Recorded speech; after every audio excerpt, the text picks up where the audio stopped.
Now, in January, one study said that in the first months of the war produced more planet-warming gases than 20 climate-vulnerable nations do in a year. In June, another report said that rebuilding Gaza after Israel's bombardment would come at an environmental cost of 60 million tons of carbon dioxide equivalent.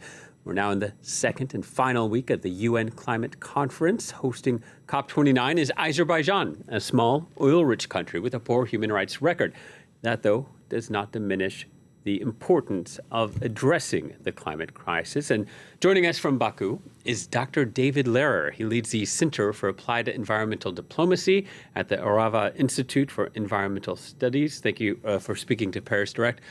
You're attending the summit. Let me ask you, with wars in the Middle East and Europe, plus Donald Trump's re-election, does it feel like COP29 is being overlooked some?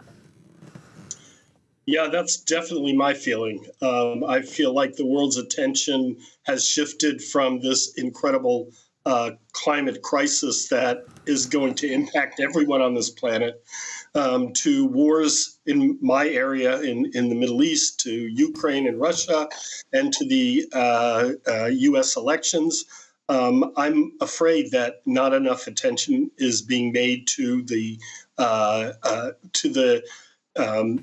efforts that need to be made by everyone cooperating on a worldwide scale in order to stop the rise of temperature on the planet. Yeah, and your institute, Arava, has been trying to address the situation in Gaza. Talk to us about that project. Sure.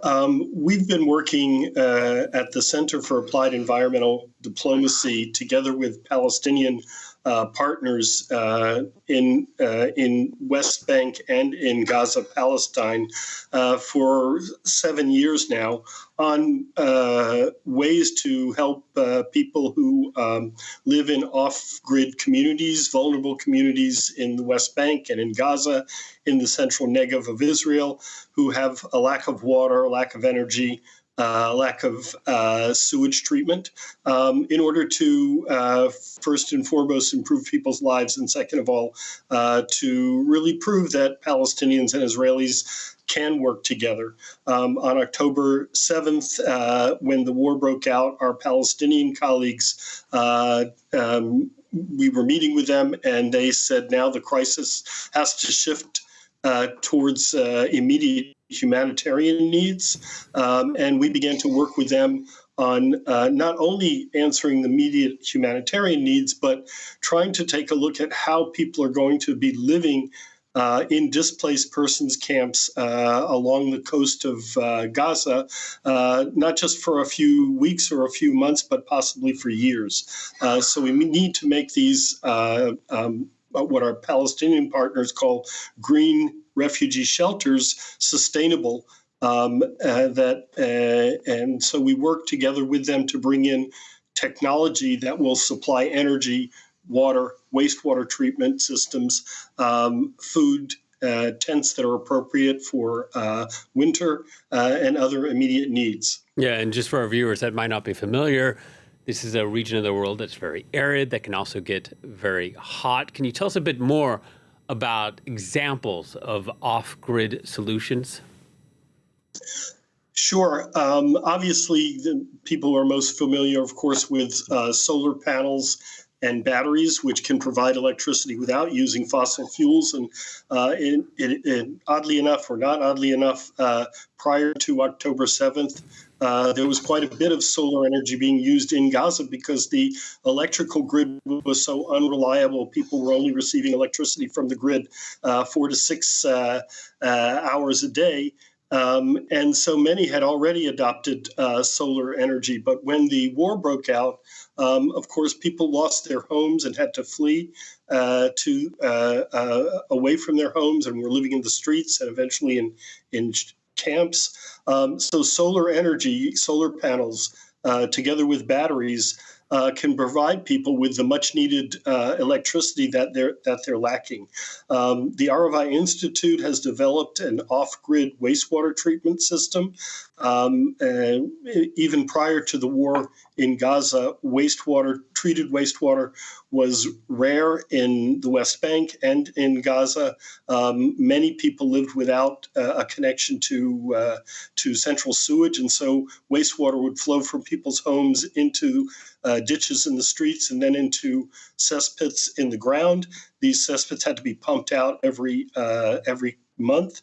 And so the Arava Institute worked on a project called Laguna Innovation to produce a off-grid wastewater treatment system that works completely on solar energy and treats wastewater to the level that it can be reused in agriculture. And it's basically a plug-and-play system. You bring it to where you need it, plop it down, attach it, and you can be treating wastewater instead of what the Palestinians are doing now, which is digging latrines every 3 days. They get filled up and have to dig new latrines in these camps. It's all very eye-opening for me. I'm not familiar with many of these solutions you're talking about, and this sounds wonderful. Your domain is environmental diplomacy, but can it make a breakthrough if the political diplomacy is not working? There's no question that peace will only come to our region when there is both a top-down and bottom-up solution. So we need wise leaders. We need leaders who are understand that we have to look at the big picture and we have to look at the long-term sustainability and peacefulness of this region.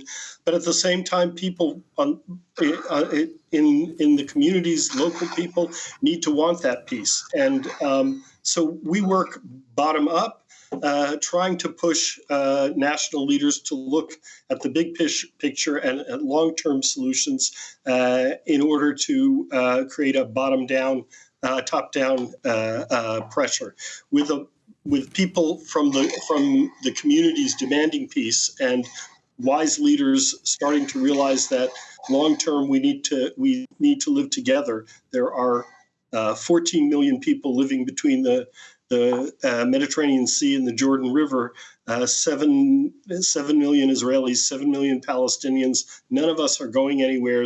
We need to learn how to live in peace and in sustainability together. Yeah, that's a hopeful message, one of collectivity and sharing our common needs. Do you think that message will be heeded when Donald Trump returns to the White House in January?